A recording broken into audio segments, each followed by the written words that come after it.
Hi there guys, so it's here. In a few hours it will be the launch of the iPhone 13. A lot of you are actually waiting for this. I'm actually griping with Apple at the moment. I'm griping with the fact that they didn't bring down the sensor stabilizer to the normal camera.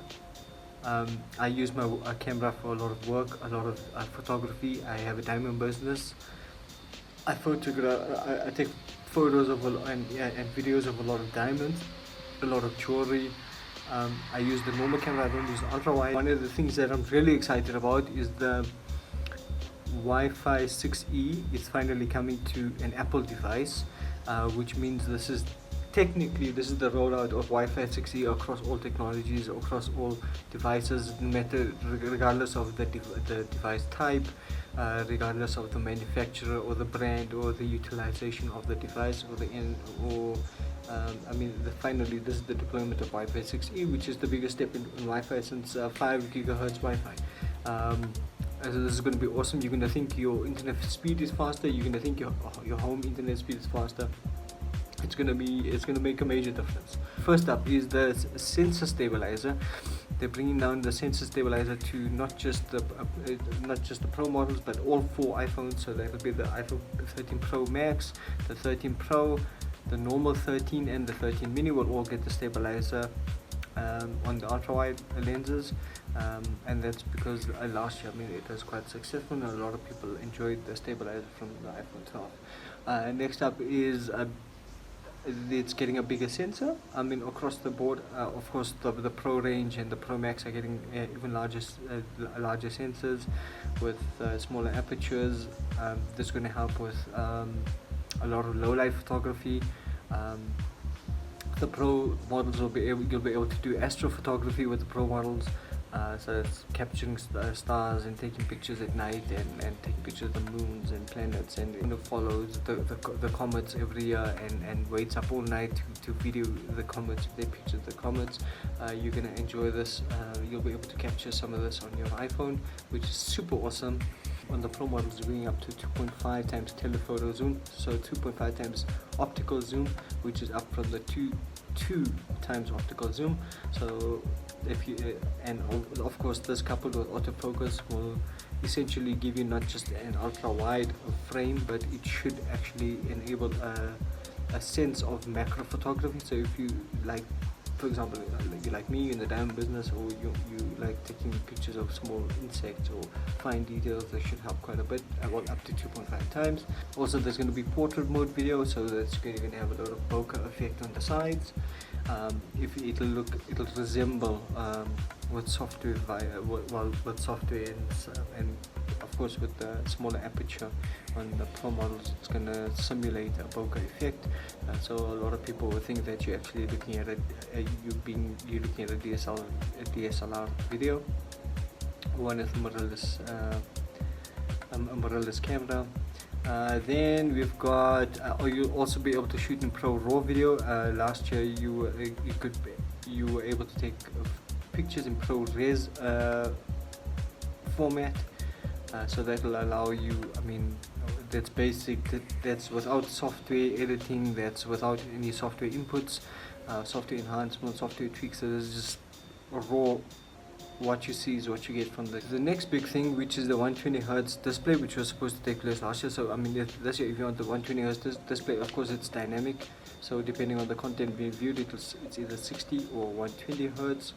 I heard it's dynamic to a point where if you're viewing content at 90 Hertz, you're able to view that at 90 Hertz as well. So it'll make the screen a lot more intuitive, a lot more responsive. It'll feel a lot more faster, and it's a more immersive experience at 120 Hertz. Of course, gaming. If you love gaming on your iPhone, if you love gaming if you love mobile games, this is a game changer, definitely. So yeah, a Pro model definitely want to get.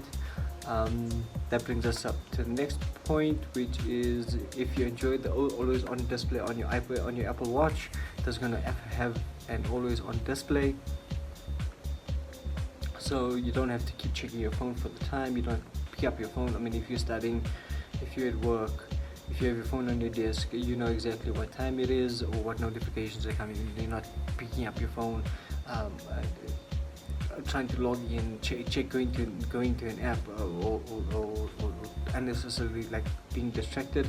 You pretty much have a watch all the time. Cases are getting thicker. I mean, the phone cases are getting thicker to accommodate a bigger battery. So the batteries, apparently, there's going to be the best battery life iPhone since the iPhone 4. Apparently, was the iPhone 4. Yeah, so the batteries are getting huge, which is a very welcome addition, because I've got an iPhone 6s and the battery, I mean, a couple of hours work and the battery is depleted. It's not a workhorse. I wouldn't call this a workhorse. It does get the job done in terms of being usable and I mean, an iPhone you can really hammer it. I mean, you can really hammer it. I mean, I've got this phone for 2 years now. I hammer this phone every day. So I mean, yeah, bigger battery is very welcome. And then of course, I don't have. Well, I've got an iPhone 6. So I mean, I've got the whole thick bezels going on. But the new iPhone is getting a smaller notch. I think it's going to be 65% of the size of the other notch, which is a huge improvement. I mean, I have no gripes with the notch. I've played with an iPhone 10 and iPhone 10R, and it's got a notch, and I don't mind it. Also improved the Face ID, so now if you have a mask, or if you're wearing glasses, if you're wearing mask and glasses and a hat, it'll still recognize you, it'll still log in. New colors, so there's going to be pink, there's going to be like almost a blush gold, there's going to be a matte black. I heard it's matte black, or it's going to be some sort of black. The black is going to be super sick. The metal on the side, they're going to change the metal, so it's not going to attract a lot of fingerprints, or it's going to, so obvious. They're improving the magnets on the MagSafe charger at the back, or the magnet products, and of course, so two things you need to watch out for. The first is there's going to be a 1 terabyte option. And all the iPhones are starting at 128 gigs. They're not starting lower than 128. All of them are starting at 128 base option from the iPhone mini right up. And then of course Apple's announced. Obviously, of course, I discussed the Wi-Fi 6 already, and then we've got satellite communication. So if you're stranded in a remote area, if you're from the US or US citizen, you're allowed to message a help center via your iPhone directly via a satellite with no network involved.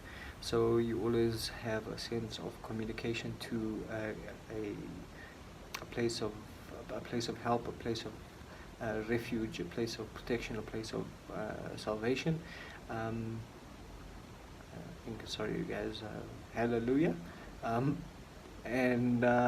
Yeah, last but not least, for all those that actually have iPhone 12s and iPhone 11s and iPhone 10s, you'll be glad to know that Apple is giving huge trade-in options for your current models. So if you are wanting to upgrade to the iPhone 13, apparently this year they're giving more trade-in option, the highest trade-in option ever. Strangely enough, they want to push out a lot of this phone. Of course, it's starting at a bigger price than the iPhone 12. The iPhone 12 price is dropping also. But I heard the trade-in option this year and the price that you're going to get back for your old phones it's going to be huge. It's going to be massive. So trade in your old phones and get a new iPhone 13 because it's going to be super dank. Myself, on the other hand, I think I'm waiting for the new iPhone SE 2022, which will only be here in April next year. But I'm waiting for the new iPhone SE 2020. It's going to be slimmer bezels, bigger battery. It's going to have the whole shaboom. Pretty much I'm going to be buying essentially an iPhone 11. Essentially I'll be getting an iPhone 12 internals for an insanely low price. So I am looking forward to the next year's iPhone SE 2022. And that brings me up to the end of this video. Totally looking forward. I'll see you guys at the Apple event. I mean, after the Apple event, where I'll have a roundup video of what took place.